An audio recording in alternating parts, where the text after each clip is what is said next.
This computer. Welcome. Let's start today's side event. We have very talented panelists for this side event today.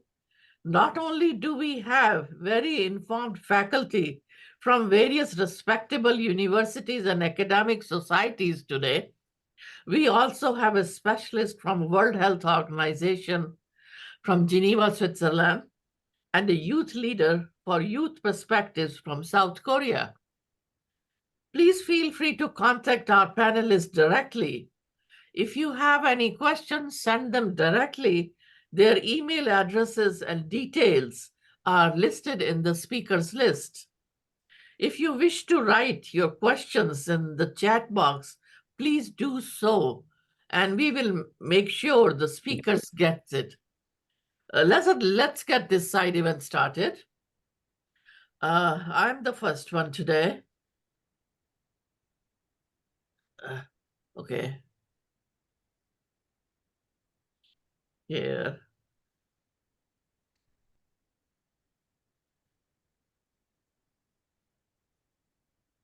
All right. All right. Healthy aging is a challenging issue. And a new framework is essential in all the UN and WHO member states, rich and poor alike. The United Nations General Assembly had declared 2021 to 2030 the decade of healthy aging. The aim is not only to add years to the life, but also quality of life to these years. By adopting a UN-wide approach in support of healthy aging, we will be able to galvanize international to improve the lives of older people, their families, and all our communities. Today's agenda is various speakers will address these topics: social and economic inclusion for healthy aging, sustainable developmental goals and healthy aging, healthy adolescents and healthy adults, promoting healthy aging and equity of care, climate change and population aging, and number 6, digital literacy for our seniors, which is essential for day-to-day life and interactions. Never underestimate the power of communication. And in all realities and honesty, healthy aging starts from the childhood and beginning of life. Health is central to our experience of older age and the opportunities that aging brings. Aging of the population impacts our health systems, but also other aspects of society, including labor and financial markets and the demand for goods and services, such as education, housing, long-term care, social protection, and information. It thus requires a whole of society approach. A new framework for global action for healthy aging is required. Despite the predictability of population aging and its accelerating pace, the world is not sufficiently prepared to respond to the rights and needs of older people. Women's Health and Education Centers initiatives for healthy aging are based on ability to meet basic needs of older people, ability to learn, grow, and make decisions, ability to be mobile, ability to build and maintain relationships, and ability to contribute to the society's purpose in life is very important and to the world. Women's Health and Education Center focuses on these key areas and cross-cutting issues. Number 1, combating ageism, enabling autonomy, supporting healthy aging in all policies and at all levels of government. As people age, their healthcare needs tends to become more chronic and complex. Currently, Most of the time, health issues are managed in a disconnected and fragmented manner. Our action plan is designed to enhance different domains or abilities and encourage different sectors to improve functional ability. Yes, it is a time for a global action. It is time to realize that aging and health is a global issue. It should be considered as an essential component of the continuing globalization process that is reshaping our world. Governments, international and regional organizations, civil society, the private sector, academia, and the media are encouraged to actively support the UN General Assembly's goals of decade healthy aging. Effective delivery techniques and our recommendations are number one, creating age-friendly environment. Oh, okay, all right. Please mute your please mute your speakers. Creating age-friendly environments, creating equitable and sustainable mechanism for financing care, recognizing long-term care as an important public good, defining the roles of government and developing the services that will be necessary to fulfill them, and enhancing legislation supporting flexible arrangements or leave of absence for family caregiver.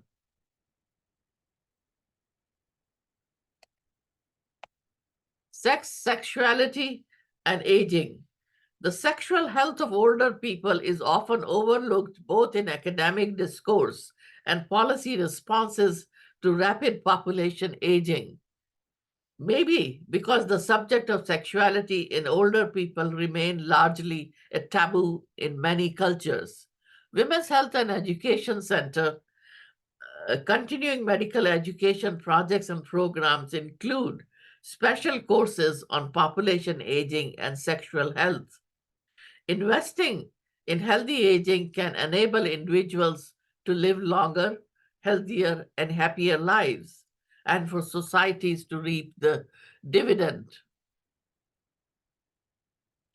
Here are the key facts. In 2019, the number of people aged 60 years and over was 1 billion. This number will increase to 1.4 billion by 2030 and 2.1 billion by 2050. Loneliness and social isolation are key risk factors for mental health conditions in later life. Approximately 14% of adults aged 60 or over live with mental disorders. Currently, more than 55 million people have dementia worldwide, over 60% of whom live in low and middle income countries. Every year, there are nearly 10 million new cases.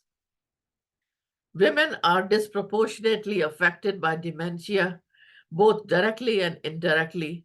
Women experience higher disability adjusted life years and mortality due to dementia, but also provide 70% of care hours for people living with dementia. In 2019, the cost of dementia management was 1.3 trillion US dollars.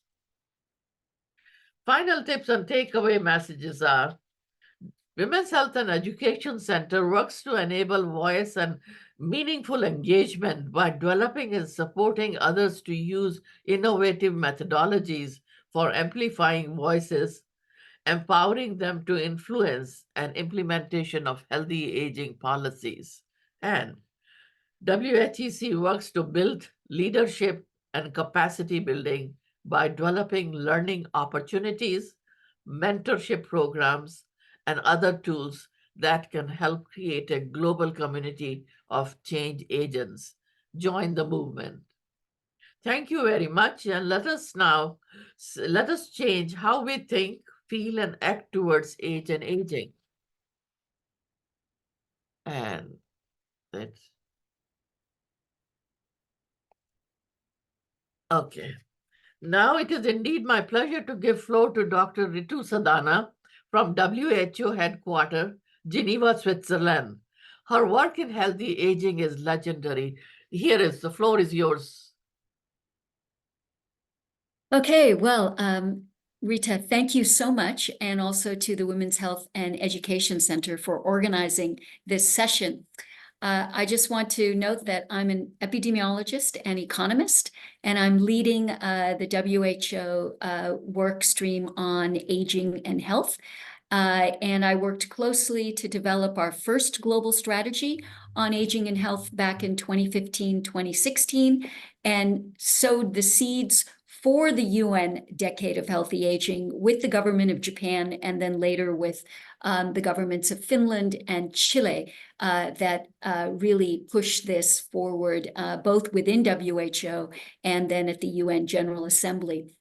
And I'm delighted to be able to contribute to today's session that's also discussing healthy aging from a life course perspective.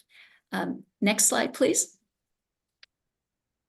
So I'd like to talk about three different things, and I think, Rita, you've already set up part of my introduction, so that's terrific. In terms of, what are we framing as healthy aging, very briefly, and some results from a major baseline analysis we did a couple of years ago. Why we're proposing healthy aging should be considered across the life course. And then I'll end on some reflections on what this new perspective on longer lives means. And my aim is to contribute to the aim of this session on appreciating the potential of social and economic impacts of improved life expectancy. Next slide, please. So what do we mean by healthy aging? So if we go to the next slide, the way WHO has formed it is that it's really a process.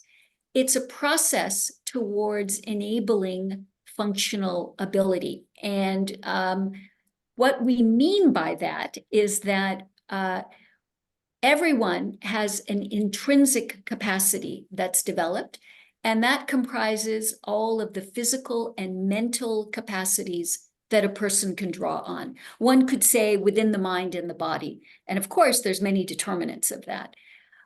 It also means the interaction with your environment writ large. So the environment includes, as Rita mentioned, social norms and perspectives about ageism. It also includes the types of services and policies that are available to older people, not only from the health sector, but also in education, in labor, in social protection, and the enabling environments in general, like age-friendly environments. And what we've proposed is that the interaction between a person's intrinsic capacity and an environment, which hopefully is enabling, but sometimes we know that's not the case, then produces a person's ability. And those range of abilities, which Rita also mentioned, is enabling someone to achieve well-being. Next slide, please. So I'm listing here those different abilities that older people themselves thought were very important to enable their well-being. And just to note that unlike infants, or maybe even young children, we can't have a checklist saying, if an older person sees 3 people a week, then they're doing fine. Or if an older person is able to see their coordinated care professional once a month, they're doing fine. Because everyone has different needs and expectations. And an older person has a whole history behind them. So what they desire is can be very different.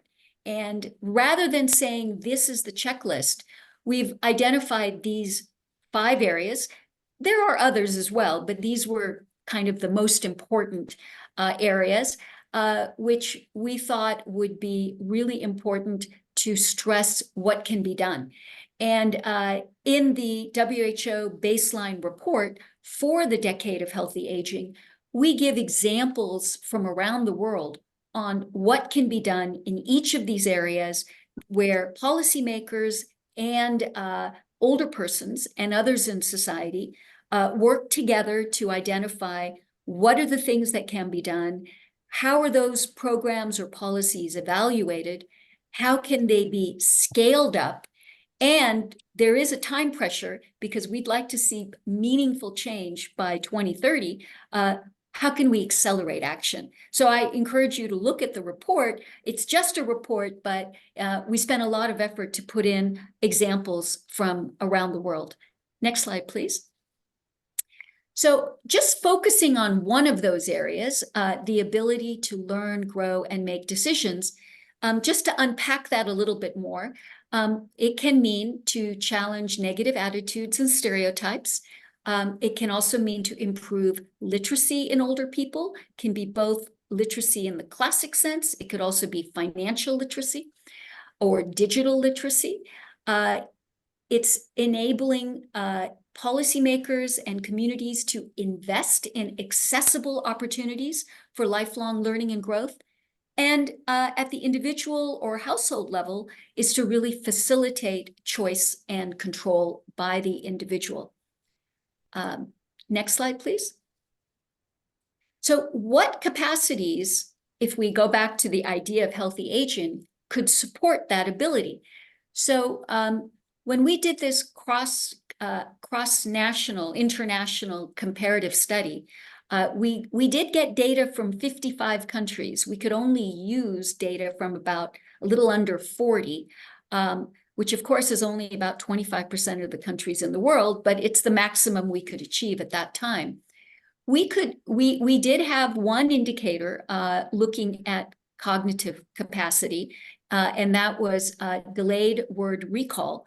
And what we found is that this is cross-sectional data, but we looked at adults from age 60 onwards. Each dot is a different country in the vertical line, and it's a summary of that age, single age in each country. So there's like 35 to 40 dots on each vertical line. And what we could see is that from age 60 to onwards, the rate of cognitive decline by age has a strong social gradient. So it very much was associated with older persons' highest level of educational attainment. And this is important to know because we want to not only improve the individual's cognitive capacities, we want to maintain them, and we want to understand what can we do to shift the entire curve upwards. And I'll come back to that, or we can discuss that in a moment. Next slide, please. We also looked at environments, and we looked at 9 different indicators through an innovative way of capturing information from Google Maps, something everyone who has the access to Google Maps. You can't do it exactly the same, but if you're in a city and you want to know where's the closest park, you either look at the map or you can find out pretty quickly. And you can also find out how long it takes to bicycle there, walk there, or drive there. So we kind of captured this material for a lot of cities around the world, including Tokyo, on 9 different indicators. And one of them was how close are parks? And how quick can you get there? This is important, this indicator, because environments play a crucial role in promoting healthy aging and ensuring that no older adult is left behind. And access to green spaces is highly correlated with better cognitive and psychological capacities. It also, there are some studies where we see that maintaining in the ability to access green spaces and have physical activity at the same time optimizes and delays declines in cognitive capacity. Even if it's slight delays at a population level, that makes a big difference. Next slide, please. So that was cross-sectional data, but we also have researchers around the world, including those who've worked on the ATLOS project, who have put together longitudinal data sets. And this figure represents data from 26 countries, where they put together a series, a range of different indicators, and came up with an index for healthy aging. So it kind of contains whatever they could get either on capacities or abilities. It's not perfect, but it's quite interesting nevertheless, as they found, looking at a lot of people in these 26 countries, nationally representative, they followed them for a 10-year period. And what they found was that that people who had a high starting point, actually a positive result, about 72% stayed at a high level over those 10 years. And it's really important to know, what are the characteristics about these people and their environment? Then there was another group, about 25%, that started actually fairly low and were low pretty much through those 10 years. But there was also a group, a little bit over 3%, where they started high, but they had a rapid decline from high to low levels. And it's really important that we can identify those people as best as we can to see how can we prevent such a rapid decline. So what this really shows us is healthy aging does not start at age 60. And we need to build reserves earlier on. We may think that's obvious, but a lot of policies don't actually consider the cumulative advantages or disadvantages that older people may experience. So this is something why we're going to be promoting healthy aging from a life course perspective. Next slide, please. So working with our WHO, as you may know, has 7 main offices, not only in Geneva, but we have 6 regional offices around the world. And each regional office has people who are working on whether it's maternal, newborn, child, adolescent, women's, men's health, or aging. And so we are working together to see how we can promote this and work with others. So next slide, please. So first of all, why we want to take a life course perspective is that those intrinsic capacities, including cognition, sensory abilities, physical capacities, as well as others that we talk about, we know it matters that early development and during critical stages or period of life can be influenced by a range of factors that are biological, socioeconomic, environmental. So early risks to health and well-being in pregnancy, childhood, and adolescence, for example, are associated with 70% of mental health illnesses, whereas NCDs in later years, as well as 25% decrease in social and economic contributions to society, which was one of those important abilities for older persons. Next slide, please. Another reason is that social determinants of health add further insights into the cumulative health impact of socioeconomic disadvantage or privilege that sort people into different life course trajectories at early ages or in adolescence or even later in life. This also recognizes intergenerational transmission of health inequities that can alter healthy aging, you could say healthy optimal development and healthy aging trajectories from birth. But it also recognizes that reserve capacities, remember that rapid decline group, can be built up and optimized in each life stage. Next slide, please.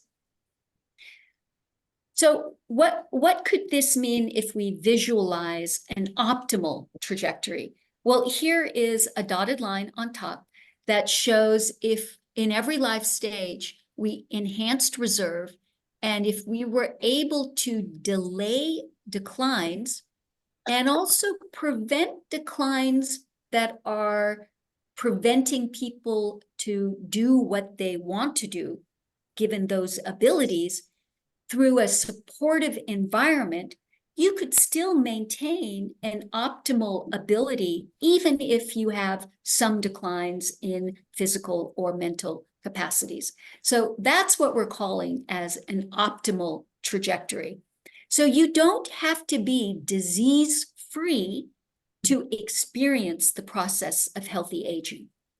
But we also need to look at individuals, and the line on the bottom, the black line, shows negative exposures using kind of epidemiological terms. Those are those arrows pointing downwards that occur at any point in time, with positive exposures that can be based on things that happen in the environment. It could be in the community or the household, as well as individual choices. And these can occur throughout the life course as well.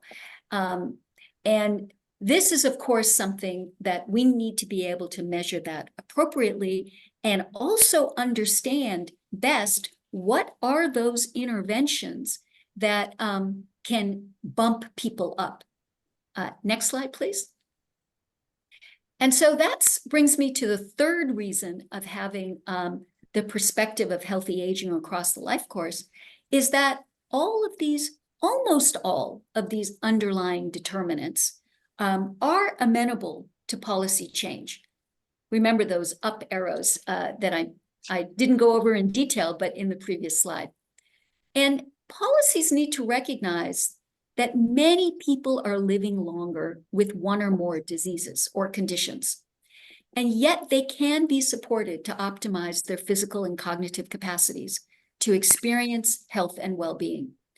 These should promote healthy trajectories that connect each life stage and recognize that experiences at each stage and also reflect the critical transitions between them, because these strongly influence current and future health and well-being. Next slide. So I mentioned that at WHO, we're working with a lot of researchers and institutes and research centers around the world who do work on life course policy. And we've come up with 5 principles to put in practice a life course approach. One is to focus on the whole person. So although diseases and the management and prevention of diseases are very important, we're not taking a multi-morbidity perspective. Instead, we want to focus on the person and making sure that we consider their capacities and abilities, recognizing the importance of managing and preventing disease. We also want action as early as possible.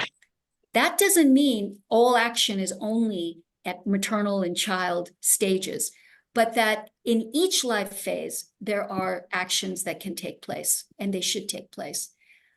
We also want to ensure that actions are taken together, including across different sectors. Health is one, education, labor, social protection, among others. We also want to promote health equity, because we want to optimize those trajectories at every point possible. And we want to be inclusive of groups who may otherwise be on the margins or be even discriminated. And finally, we want to put in place appropriate action. And appropriate action should be evidence-based and that can be resourced so that it reaches all people. So this framework will be soon, we're expecting it to come out in about 2 months, and we'll be delighted to share it for those who are interested. Next slide, please. So just to end on a little bit of reflection and some evidence on a new perspective on longer lives. Next slide, please. There have been people who have already been talking about that, in the 20th century, we built up after World War II in a lot of countries, systems and policies that took a very linear approach to life course. Life expectancy was, at best between 60 and 65 for even high income countries. And of course, now it's, 20 to 30 years more. But at that time, there were few opportunities for variation or support for different choices outside of this predetermined path. You go to school, you work, and then you retire, and you hopefully live a few years before you die. If we go to the next slide, what we're seeing now is that there's, for some countries, life expectancy is nearing, on average, well over 85 years. And we still are concerned about, there is still a big set of countries that we're concerned about where life expectancy on average is still around 60 years of age.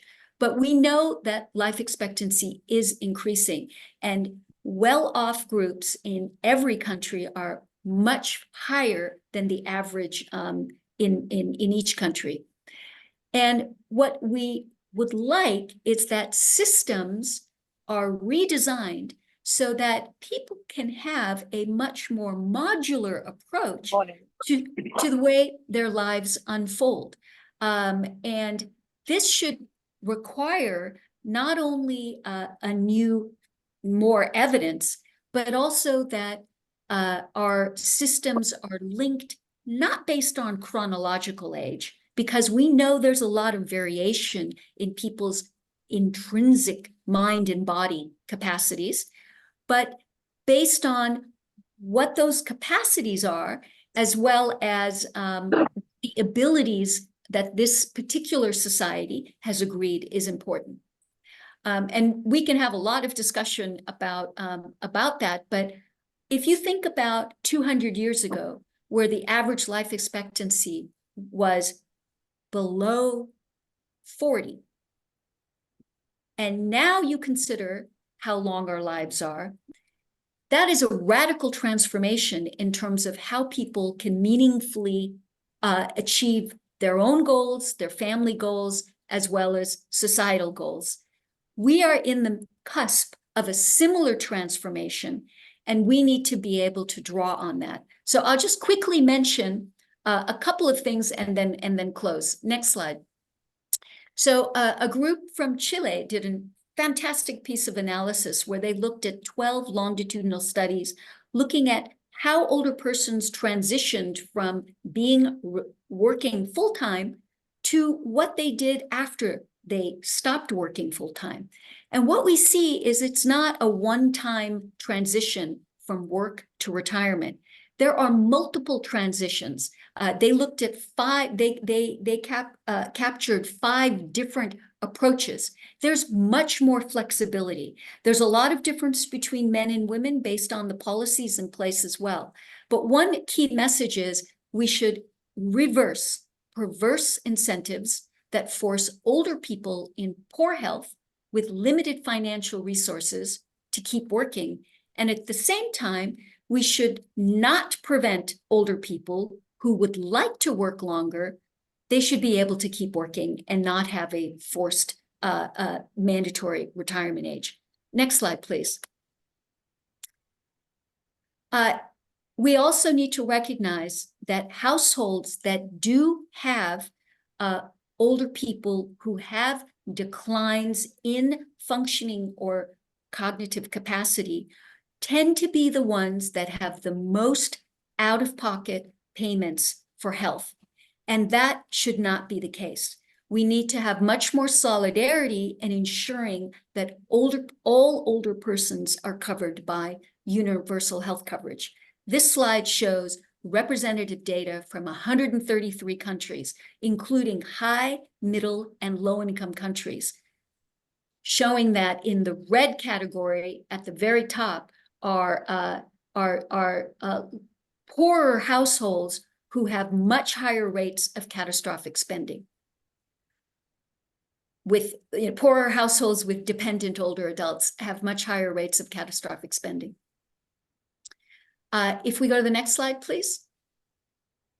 If we look at development assistance for different health conditions, this is a little bit old data, but it's really the best study we can find, where the development assistance, which is aid from high-income countries to low and middle-income countries, by age group for health. The bars in purple are actually the amount of the funding that went collectively to different age groups. So there's a big amount at the beginning of life, and then it rises a bit in middle life, and it tapers down as people get older for the conditions that people have older. In the gray are actually the distribution of burden of disease. And we can see there's a mismatch. The idea is not that there needs to be a perfect match up. This is just a heuristic, but that there's a great opportunity to better synchronize our resources across the life course, so that we also are inclusive of this growing population of older persons that Rita mentioned at the very beginning. Next slide. So I think making older persons visible is a big step in having a life course approach to healthy aging. And so we just released a report at the Commission on the Stats Commission at the UN in March, where we worked with the Titchfield City Group on age and age disaggregated data. It's made up of national statistics offices led by the UK ONS and many UN agencies, and WHO, myself working with the Ghanaian Statistical Office.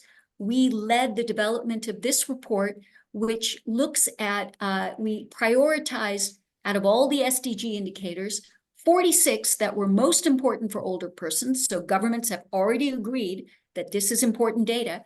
And we worked with 20 different national statistics offices who each illustrated one of those indicators. We only illustrated 20. Our goal is next time all 46. But they show with national data, disaggregated information and how that's reported and used in policy processes. It's just one step to make clear how can we make older persons visible. So I know I've taken a lot of time, and I just go to the next slide. And I'd like to thank you again, and just note that everything we do, we recognize that older persons themselves are drivers of change. Thank you again. Well, thank you very much, Ritu. It was very informative and eye-opening. Now let me introduce Dr. Roger Worthington, consultant in ethics and global health, and he will be presenting his presentation with youth leader Minty Kang from South Korea and Dr. Colleen Kraft, who was 2018 President of American Academy of Pediatrics. And they will address on sustainable developmental goals, healthy adolescents, and healthy adults. Go ahead, Roger. Thank you, Rita. I hope you can hear me and see my screen. Well, I have to say, after that amazing talk by Ritu, it's a hard act to follow, but I will push through and not to take too much time. So I want to talk a little bit more about the SDGs in relation to healthy aging, with a particular focus on ethics, equity, and changing demographics. So yes, I won't spend time on that, but I'm very pleased to be assisted by a former student and now research assistant, a young scholar and youth leader, Min-Che Kang, who will just contribute in the middle of my presentation, and then I will hand over to Professor Kraft. So we're all familiar with the goals, so I'm focusing really on 3 and 5 today. I mean, there is no single development goal that is specific to aging, but as we've already heard, there are many of the targets that are extremely relevant I'm focusing on two targets in particular, 3.8 and 3C, which address universal healthcare and the need for adequate funding and resources, particularly in relation to workforce issues. So just to sort of cross-reference some joined-up thinking, we've already heard about the new report, which WHO have issued on making older persons visible in the Sustainable Development Goals. And so I've embedded the link there. I won't go into it now just to save time. And this is a quote from the introduction. So as we've already heard, humans now live longer than at any time in history. Global life expectancy has doubled since 1900 and continues to rise, although there remains a wide disparity between countries with the shortest and the longest life expectancy. So in terms of demographic trends, yes, we are on a trajectory in terms of aging, but yes, I agree the situation differs markedly between countries. So we've got countries like Japan, China, South Korea. We're going to hear more about South Korea in a moment, where in these countries, the aging population is a real cause of concern at national level, whereas we've got other countries that are in stark contrast. India, Nigeria, South Africa, for example, all have young populations and high birth rates. This data was derived from a recent paper in The Lancet, which talks about the fertility levels declining globally. And I will come on to that in a moment. So in terms of examples, the percentage of population in China that is over 65 is 14%. Which is double that percentage that is currently prevalent in South Africa and India. So we get these enormous differences. And that is also UN data from the dashboard there, and which you'll see in the link. And of course, it's not just the fact that people are living longer, but the birth rate is crucially important if you're trying to sort of look at the demographic picture as a whole.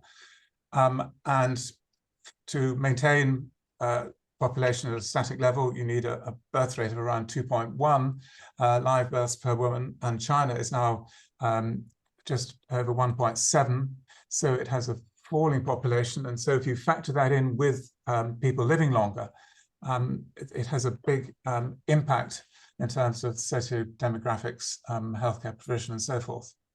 Whereas in South Africa, for instance, we've got the number of live births at 2.28, in India 2.11. So they have a growing and much younger population. That is WHO data with a link included there.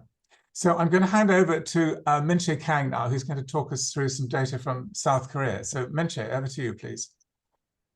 Yeah, thank you, Dr. Roger Worthington. So I'll be talking about following an aging population issue in Korea. Population issue in Korea has been very severe, even compared to other nations. The slide right now that is shown on the screen is showing the population number decrease of 2023 compared to 2000. So just by looking at the raw data, it doesn't seem really heavy, but to think about the fact that this is a number that we're losing every 0.1 to 0.2 population of the whole population every year, it is very critical. The reason of reducing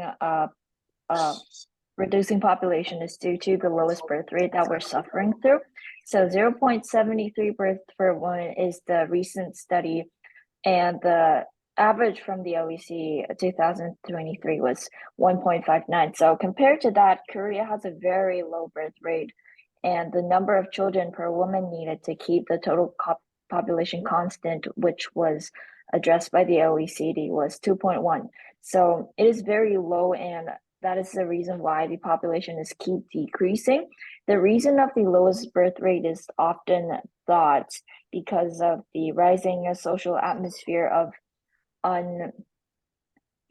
unwelcoming the children and thinking the children is a burden. It is shown in the form of no kid zone or such things in Korea, and also as Korea, as it is shown and written down, Japan and Korea tends to think marriage and children as a one set. However, as marriage is something and being more expensive, and to raise children as the expense is getting more expensive. People tend to not marry, and also this atmosphere made the policies such as sperm donation not to be placed in Korea or Japan. So it's causing more birth rates and women to be more afraid of having children. Next page, please. And now I'll be talking about elders. Korea is also a very aged society. And the reason why is because we have a very long life expectancy. Korea's average life expectancy is 83.6 years, and OECD's 2021 average was 18.3 years. However, the problem is that these elders are being isolated from the society. The elders are going through mental health issues, poverty issues, and also they're being isolated from people and city. So although all suicides are very tragic, the suicides of elders are more rising in Korea, and it's double the number of the OECD. OECD average elder suicide rate was 17.2 per however, Korea is 39.9. So it is very tragic and alarming, and especially in the way that the people who have been living in our community at least for 65 years are ending their lives as a suicide. It is very alarming and shows that our society has a lot of issues that we should go through and has to take care of elders properly. Thank you. And I'd like to hand to Dr. Kraft. No, well, I'll pick up from there, but thank you very much, Minche. I appreciate that. That was some really useful information. So as we see, aging populations have different causes. And in China, for instance, they have long had an interventionist policy. If you think back to the years and years when they had the one-child policy, and although that has gone, they are now sort of intervening the opposite way, trying to create all kinds of incentives to encourage people to have families. And I think South Korea is doing the same thing to try and reverse this trend in some way. So yes, certainly, as Minche was saying, the high cost of living is an important factor. Also, sort of slightly perversely in a way, if women have access to better education and better access to healthcare, including reproductive health, they are possibly more likely to put career first and maybe have a family later, or possibly, not at all. I'm not offering data on that, but it's just an observation. So what do we think in terms of the ethics here? And I can't really answer this in a short space of time, but it's a rhetorical question, if you like. It's how far should governments interfere with private lives when it comes to family planning? Because if there's too much interference, absolutely, it overrides people's autonomy. But at the same time, if governments don't act, if they don't think about these things, then it will create an undue burden on society. And we're already seeing countries where there are not enough young people of working age to support those who are no longer economically active and those who are in need of care and support. So the implications here are significant in terms of both equality and equity. So I said I wanted to talk briefly about gender. So gender equality should help create conditions that allow for mature debate on these issues within society. And gender equity, in other words, fairness towards women, helps them to exercise their rights on reproductive decision-making. And that, of course, is directly linked to access to healthcare. But it's worth noting that neither of these two objectives are possible in terms of equity and equality, in countries that function as a patriarchy. And some countries, some women are choosing not to have start a family for environmental reasons. I mean, I've heard of several instances people are saying, they're very, very worried about climate change and global population. Now, that may or may not be considered a valid reason, but it's perhaps a small factor.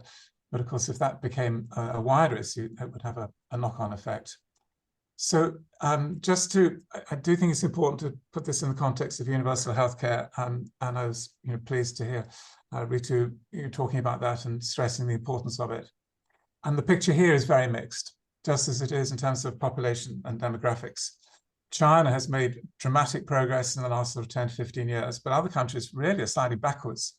And there was a big blow to women's health in the United States 2 years ago when the Supreme Court overturned the famous Roe v. Wade case, and that has restricted women's rights to healthcare, and specifically in terms of their reproductive health. And for largely political reasons, universal healthcare was never a priority in the United States, which means that in terms of the United States meeting its goals towards SG3 as a whole, it's going to be very difficult. And very briefly, in terms of financing, recruitment, and so forth, this is one of the targets. It's crucial to have an adequate workforce, because if you think in terms of the demographics, the aging population, particularly affecting some countries, worldwide there is a shortage of doctors and nurses, and some countries are suffering that more than others. Some of it is perhaps policy driven, because not enough money has been channeled into the healthcare system, or there's not enough workforce planning to train doctors and nurses. This is something that governments must think about.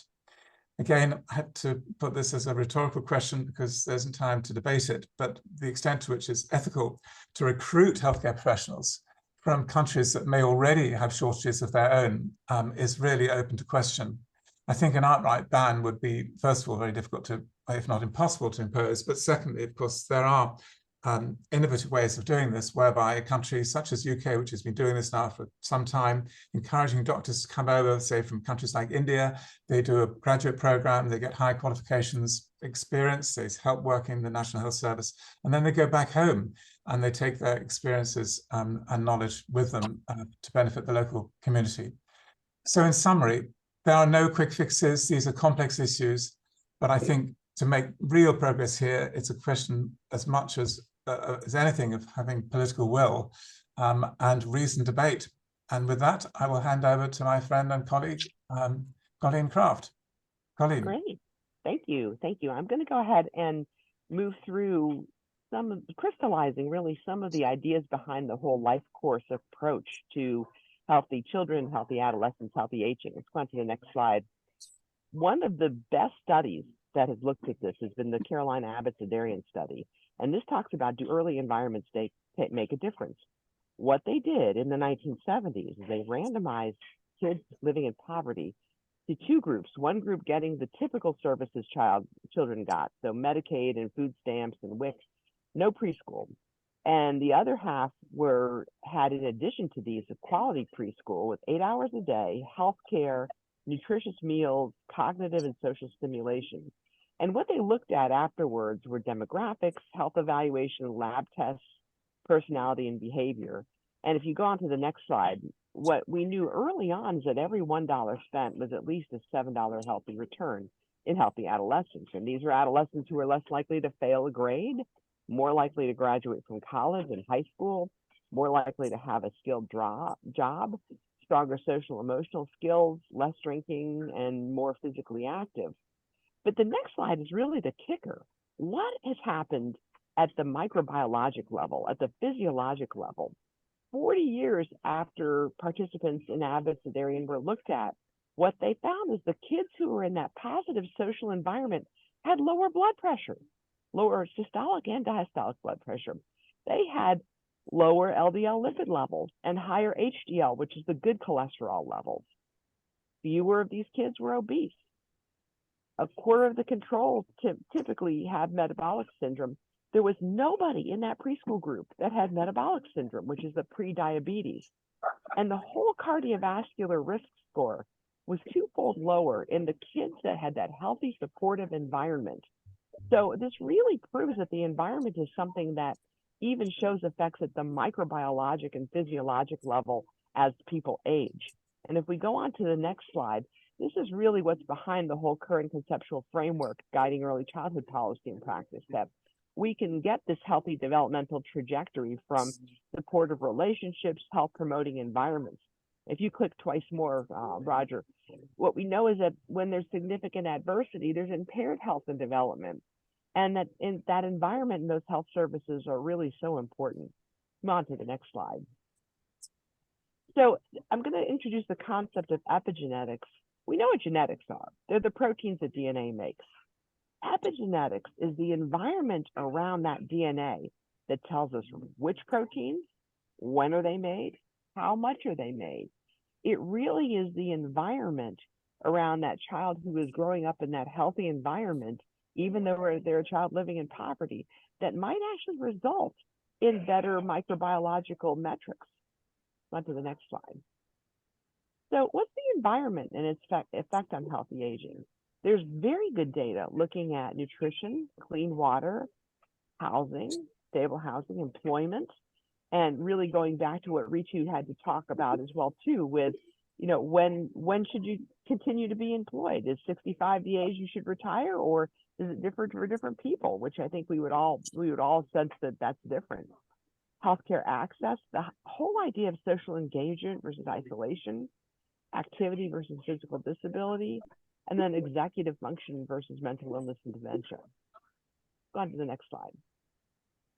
Because what we know is that just like what we saw with the Abecedarian study, we know that there's a path from poor adolescent health to aging.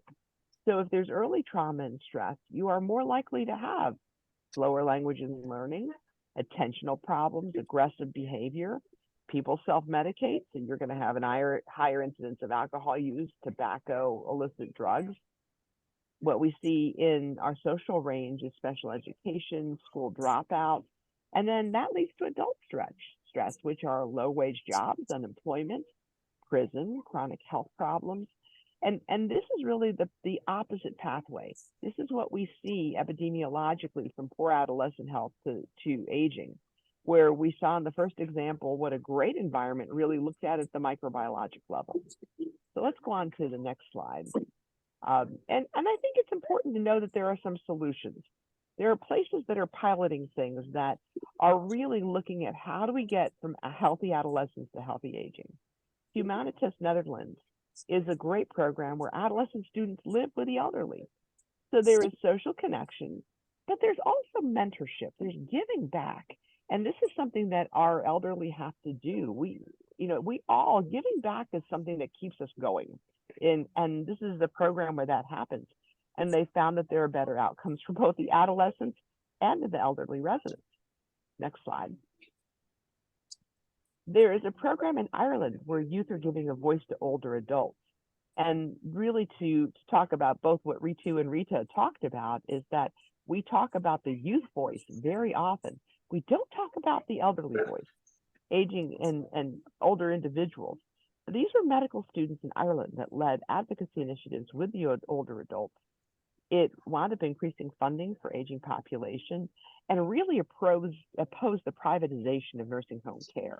Really, again, getting this much more community-based, and really took the voices of the elderly into consideration and gave them a voice to talk about what is it that we need to be healthy at our age. Next slide. And then finally, in India, there are intergenerational residential groups. And this has really been a pattern. If you think about this throughout history, we have had intergenerational residential groups, and this has actually changed very much in high-income countries. But there are many places in India where the elderly live with younger generations, and there's some really good data to show that if you live in these intergenerational residential groups, you have less chronic illness. They specifically measured asthma and tuberculosis. You have less acute illness. They specifically measured malaria and jaundice from liver disease, and that you have a greater sense of purpose, which is, again, the giving back that is really so important to as we build our adolescents and our young adults and our older adults, and to make everybody be able to live their life to the fullest. That's the end of my presentation. Well, thank you very much, Colleen. I have to say, real dedication, because Colleen is speaking to us from an airport lounge. She's on a sort of lecture tour. So thank you for finding the time and the space to talk to us. So Rita, back to you. Well, thank you very much. That was an excellent presentation. And let me introduce Dr. Vanati Gopalakrishnan, Associate Professor at University of Pittsburgh, Pennsylvania. Her work and research for healthy aging is noteworthy. She will suggest recommendations for public goods to promote healthy aging and equity of care. Go ahead, Vanati. No, we can't hear you. Vanati, we can't hear you. Yeah, hi Rita. Hi Good. everybody. Can you hear me now? And can you see my slides? Yes. Okay, perfect.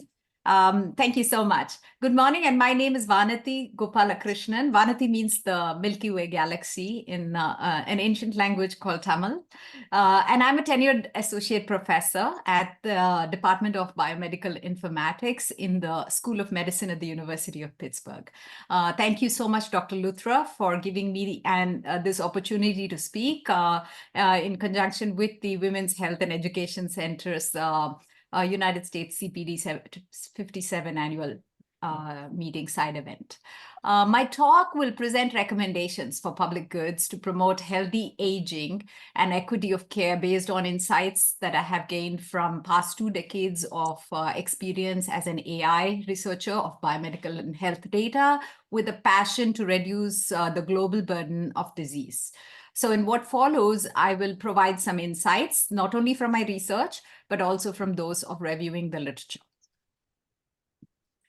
So in September of last year, I had an aha moment and created something called the algorithms for healthy aging concept, and created the first aha one as containing 3 steps. So this might be interesting, and it might align with the Sustainable Development Goals, or SDGs 3 and 4 of the UN. So an algorithm refers to a sequence of steps, and this simple first algorithm for healthy aging comprises of 3 steps. In step 1, you possess 5 senses: a sense of connection throughout the lifetime, a sense of body signals, which is the physiological awareness, a sense of natural compassion, a sense of health and well-being in the form of gratitude or prayer, acknowledging the wealth in nature, and a sense of curiosity or how. How did this world come about? How does this work? And so on. Step 2 involves the habit formation that thoroughly exercises all of these important physiological elements, such as systems of musculoskeletal organs, nerves, circulation, digestion, etc., and pays special attention to nourishment through the food and elimination aspects. I'll come to how this all connects to the environment and to other things in a few seconds. And the step 3 is ability to use these survival instincts to nourish habit formation and strengthen the senses as per step 1 and step 2. So it's a nice circle of care, if you will. So my own 8-fold path, or 8 recommendations for public goods for healthy aging and equity of care, begins with this first aspect of connection. A lot of us spoke about it just today. And I would suggest that we adopt something that actually has a concept that's globally known called ikigai, or a reason for being. And this ikigai is a wonderful concept that was created by the Japanese. And I'm not going to get into the details of it, but what I'm suggesting is that we can use this as a useful global blueprint to educate people as one way to find balance, joy, purpose, and connection to their goals along their lifelong path. And my first recommendation, therefore, is to establish these knowledge transfer centers or chains called, for example, as ICHA, International Community House for Collective Healthy Aging, as public goods to promote connections between older citizens and next generations, providing international, intergenerational wisdom. And ICHA refers to will, and directed will towards healthy aging via appropriate connection would be a great goal for all of us across our lifespans. My second recommendation is based on an observation that eliminating toxic waste from our bodies and the environment is extremely important. As I have found in my studies with cardiac event survival prediction, I could actually predict who is going to die because of the amount of toxicity buildup in their bodies. And it was a very accurate, 100% accurate predictor of death. And this also indicates why sleep is so important for the human body, because the sleep removes toxins from the human body. So the amount of sleep is very, very important for everybody. And so I really think that we need to have discussions between the Environmental Protection Agency, education departments, health departments, and future schools, so that you can have integrated frameworks that cut across all these different aspects. And can actually look into innovative detection and remediation technologies, even for public health, which are being developed by agencies in the United States. See, for example, the sustainable exposure prevention work cited above. And see also my recommendation on how you can reduce the global chronic disease burden by taking care of the mitochondria. And I think this is important to start teaching even at this age of school children as to how these things work, as Colleen wonderfully alluded to the biology of things. Thirdly, I recommend participatory design of systems and policies by adopting efficient human-machine survey agents with state-of-the-art AI. There will be, I think Edith is going to be talking right after me, and so she will describe some of her efforts. But basically, we have done some recent research that looked at maybe like 24, 25 hospitals, maybe even up to 31 hospitals in a federated electronic health records data. And we were trying to study postpartum hemorrhage, thinking that the incidence rate of PPH was about 1 or 2% in the US. And we ended up finding a curve like this, which actually showed a major increasing trend in the incidence rate of postpartum hemorrhage per 100,000 deliveries. We do not know for sure if that might be because of cesarean section that many women are now adopting to do, maybe unnecessary, maybe necessary. So there are lots of very interesting things we found, including the fact that Asian women are one of the groups that showed the highest prevalence of PPH at 10%. And we interestingly found that African American and the white groups were showing roughly the same at 8% or so. We also showed that a single comorbidity yielded the lowest rates. So if you have multiple comorbidities, it increases the risk of all of these things. But this is just to give you a small example. We're still in the process of making them, analyzing these results and making sure they're accurate and publishing them. So this brings me to the fourth recommendation, which is part of SDGs 4 and 5. Medical education and research should not only be used to improve equity through increased focus on women's health and female child health through the lifespan. There also needs to be an educational component that is covered appropriately in schools to increase student knowledge about parasitic infections, for example, and diets and methods for hygiene in terms of cooking and cleaning. And perhaps standardizing these methods across the globe can help decrease the number of chemicals that are introduced into our environments while retaining immunities in our bodies.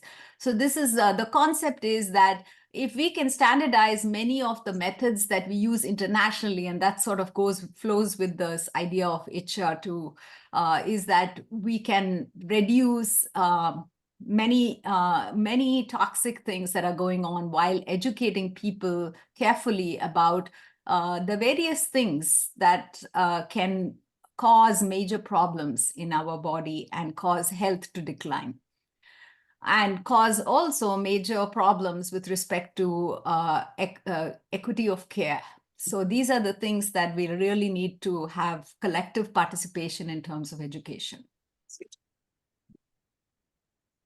The fifth recommendation is to do with mental health. And I think it's important that we need to educate and remind people lifelong about our connected health, even as the planet, people are doing that. But the connected health has to do with also our collective well-being, that we are not single individuals who can do whatever they please. And really, cooperation and collaboration are very key to an individual's survival and health. You need to implant this much, much early on into the children as we grow them, because sooner or later they're going to find out. And that is, I think, very important. Cooperation and collaboration are keys to an individual's survival and health through participatory vitality. The next one has to do with education of raising the economical and financial awareness in women and children. And one example of that is Professors Ganesh Mani from Carnegie Mellon University's Tepper School and Edith Luhanga, who will be speaking right after me from CMU Africa, have created a fintech research group which facilitates such inclusion. And the seventh recommendation has to do with augmented AI in education for health equity. Augmented technologies such as AR, VR are now being used to educate health professionals. These could be very useful as educational aids to help us understand health risks before they arise, before we reach a particular age, so that we can begin preventing age-related known problems and injuries. For example, things like you have to take care of your intervertebral discs. Make sure they're nourished and they're not injured, because that's very crucial for aging. And as the aging population grows into the number, it grows in billions, by 2050, we're going to need to make sure that all these education of how to reduce health risks is made properly. And I do believe that AR, VR, augmented reality visualizations, and even hybrid programs that offer asynchronous education in multiple digital media formats can be very helpful in doing so. And my final recommendation covers a lot of the SDGs by focusing on prevention by creating gender-specific and age-specific guidelines for healthful living, with a move towards eliminating bias due to social determinants of health, which are listed here. We have a report from the US Department of Health and Human Services for Healthy People 2030. And finally, with a major focus on SDGs 3, 4, and 5, but also partly focused on SDGs 8 through 12, I look forward to building this Global Innovation Center that we are calling as Bihar, which means actually to construct. We have initially formed partnerships with professors at the Koeta Center for Digital Health in IIT Mumbai, India, which is the #1 technology institution in India, and Carnegie Mellon University, Africa, and Rwanda with Edith. We welcome more partnerships. Our mission is to conduct world-class research and training that empowers females of all ages across the world to take charge of their own health and well-being in collaboration with healthcare technology and systems, including the development of female digital health twins. And our vision is to become the world's premier innovation center of knowledge and practice in evidence-based girls' and women's integrated health and wellness across the lifespan. Thank you for your attention, and I look forward to answering any questions. Thank you, Venati. Now is Dr. Edith Luhanga from Carnegie Mellon University, based in Kigali, Rwanda, Africa. Focus of discussion is on digital literacy for seniors in Africa. Go ahead.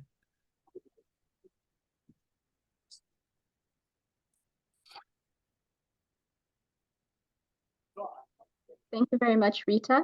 Hello, everyone. I hope you can see my slides. As has already been spoken by Vanity, my work primarily focuses on behavior change and how we build digital technologies to help people live healthier lives.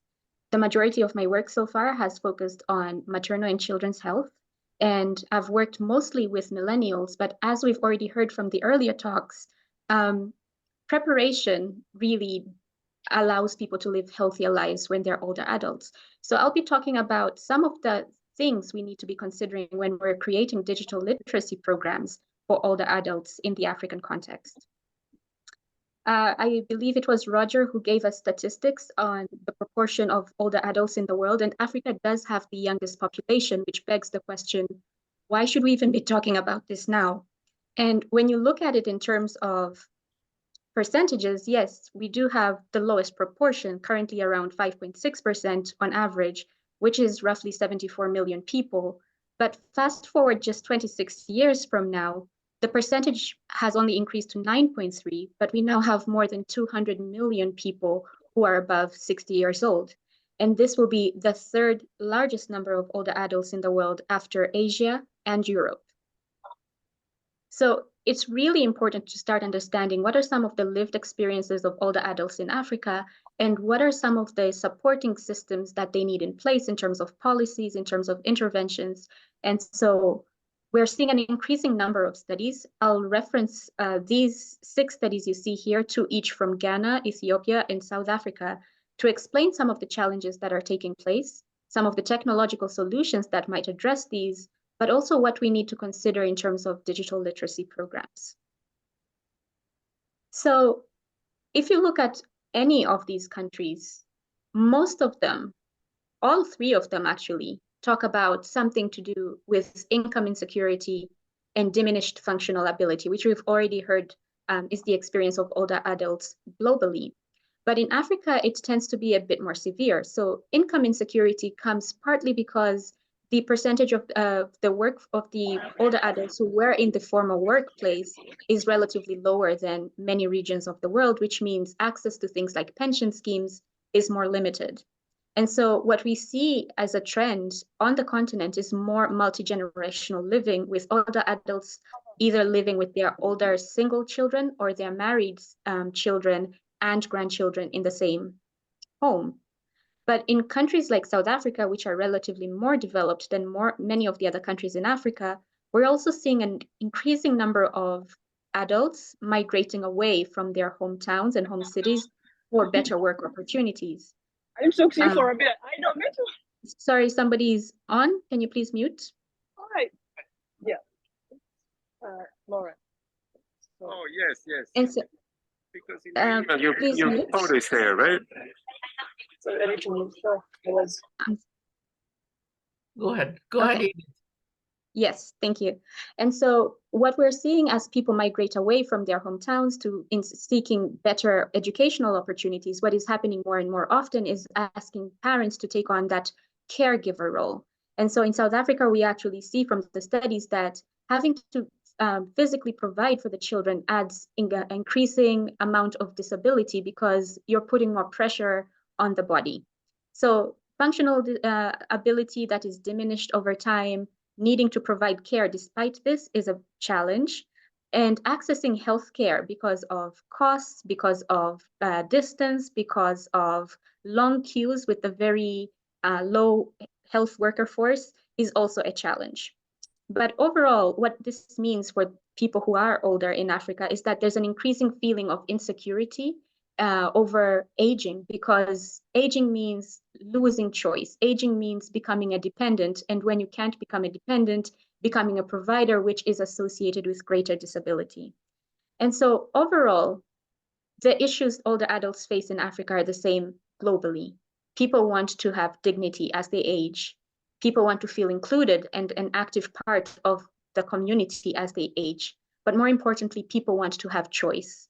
And whether that choice means living in place, aging in place in their own homes, or being able to age but feel like a productive member of the family in another person's home, these are all choices that they want to be able to make rather than made for them. And so at the core of it, we really need to support people to feel like they have greater ability to achieve all these 4. Now we're seeing more policies around social support services to provide financial aid. What we're not seeing a lot more of is how do we promote dignity and participation and choice. But we are seeing from the tech sector a lot of people coming up with technologies to support this.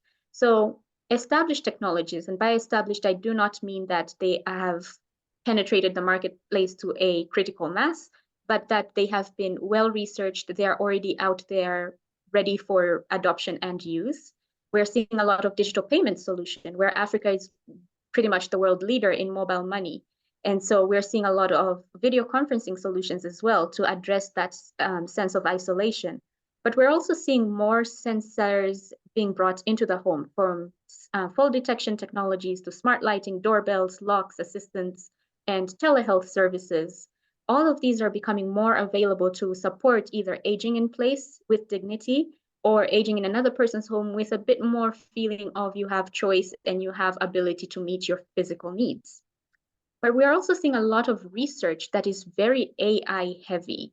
So if you've been paying attention in the news, autonomous cars seems to be the thing everybody's talking about. But did you know that people are also talking about autonomous vehicles? So self-driving wheelchairs that can help navigate people more easily, especially those with muscular dystrophy. We also have smart glasses that are able to function much like a guide dog would. You would speak out loud where you want to go, and the glasses would create a path and guide you verbally when and how to avoid obstacles on your path. But we also have auto captioning glasses that you put on to address hearing loss. They would caption all the conversations happening around you. We're seeing a lot of these technologies, and it's exciting. And just as we saw cell phones move from the global north to the global south and be adopted at a fast rate, I believe some of these technologies in the very near future, by 2050 at least, will also be adopted at a very fast rate in Africa. But now I want you to think about the last time a digital device you use, perhaps it's your smartphone or a smart TV, the last time it malfunctioned. How did you feel about that? If you knew how to address this problem, it was probably a minor inconvenience, you solved it, moved on with your life. If you did not know how to solve this problem or even why this problem started in the first place, then it was probably a very frustrating experience. And the level of frustration you experienced is likely related to how much help you needed to get to solve this problem and how much time you had to go without a device you need and figure out other ways to, let's say, communicate. Now, imagine being older and having these AI-heavy technologies. In the past, in order for people to be able to use a digital device independently and safely, they probably just needed two skills. Understand the ICT words used, for example, what is Wi-Fi, but also just have basic technical skills like how to turn a device off and on and how to install software, and you're good to go. And you could also ask for a lot of support from the people around you in case you didn't know how to do this. But today's older adult needs to also understand fundamental computing concepts like how AI works. And sometimes people ask, well, why should people understand how AI works? And I liken it to driving a car. You don't need to know the mechanics of how a brake system is designed and how it works, but you do need to know that the harder you press on the brake pedal, the faster a car slows down and it will eventually stop. And this allows you to not only use the right amount of force, so effectively use that brake pedal, but it also allows you to know when the braking system is not working effectively and could be potentially dangerous. The same is true with AI. You need to be able to understand when it's not giving you the right outputs, so you could actively take the decision to say, I will not use this choice. But we also need media literacy now. There's a lot of deep fakes. There's a lot of AI-generated content out there. There's a lot of people-generated mis and disinformation. So if you want to independently and safely use digital devices today, you need to be able to identify what is credible from what is non-credible. And finally, you do need to understand cybersecurity and privacy. The more sensors you have in your home, the more likely you are to be a victim of, let's say, over-surveillance. The more likely you are to be a victim of people stealing your passwords and accessing your financial accounts. All this to say, if you're an adult today, not necessarily an older adult, even in your 20s, you need a wider variety of technical skills than even just 10 years ago. And the same is true for older adults. If we want them to be able to use these digital devices, they need a larger array. This is not something that can be easily solved by a one-time course. This is sometimes that needs continuous learning and even in-depth learning. But where Africa's challenge is that currently on the digital skills gap, we're below the average, the global average of 6, we're going between 1.8 to 5, and only 50% of African countries have computer skills in their curriculum, whereas 85% of other countries do. And so one of the things we need to be talking about when we're developing policies and frameworks about healthy aging is also looking at, for all these enabling technologies, how do we improve the education systems of today to better prepare the people who will be older adults in 2050? But another thing we should be talking about is what roles should family members and carers adopt? Human instinct is to protect the people you care about.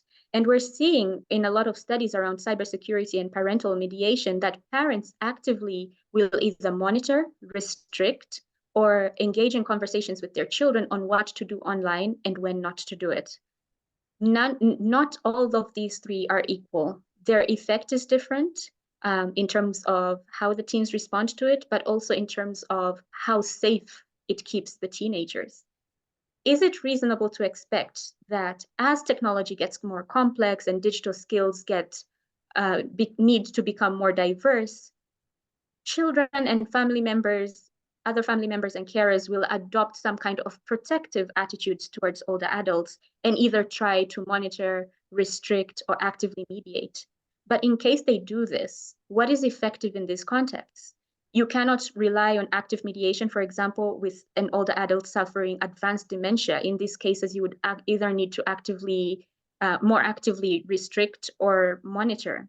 But then there's the part of dignity again. How much control, how much access should you be able to have? Because a lot of the data generated will be private in nature. So even as we talk about digital literacy frameworks for older adults, we need to be considering the supportive community around these older adults and what are the digital literacy skills they need to be able to be an effective and provide a dignified support system. So these are just some thoughts from me. Thank you very much. I look forward to your questions and comments. Thank you. We are running out of time, but let me introduce Manushi Sharma. Please condense your presentation, Manushi. She is from an NGO, U.S. Partnership for Education and Sustainable Development. She's a National Climate Fellow at Northeastern University in Arlington, Virginia. Her presentation is on climate change and population aging. Go ahead, Manushi. Thank you. Can you see my screen? Yes. Okay, great. So today I'm going to be talking about the two converging global trends, climate change and population aging. Oh, sorry. I won't go deep into this. The context has been set. We are aging globally. It's a trend, but this is just to put another layer to this context of aging, that what happens with climate change. And that is what I'll explain in my presentation. So climate change risks may manifest as health risk, could be heat-related illnesses, and especially in older people with decreased adaptation, they might suffer a lot more. Respiratory illnesses, climate change can exacerbate conditions like COPD, asthma. Older adults who are diabetic or obese can also face increased risk of heart attacks due to poor air quality. Vector-borne diseases, or in the US, tick-related diseases also are more older adults with weakened immune systems may be more vulnerable. Injuries and deaths in extreme weather events or environmental events might be more in older adults. The mental health effects, which have been talked about in other presentation, other water-related illnesses. And then to compound all of this, comorbidities add to the threat. And with climate change adding to the spice mix, it just becomes a big hot mess. So older populations are vulnerable. Now, vulnerability is the tendency or the predisposition to be adversely affected by environmental changes through exposure, susceptibility to harm, and capacity to adapt or respond to a climate change threat, which we know is exacerbated in older adults because of various things that I've mentioned here and also have been mentioned by my colleagues. This is just an example of how during COVID, how overlapping risk factors exacerbated malnutrition in adults that had COVID. So socioeconomic, their physiological vulnerabilities, chronic health conditions, social isolation, mobility limitations, and cognitive challenges all sort of intersect and create a compounded set of risk factors for this vulnerable group.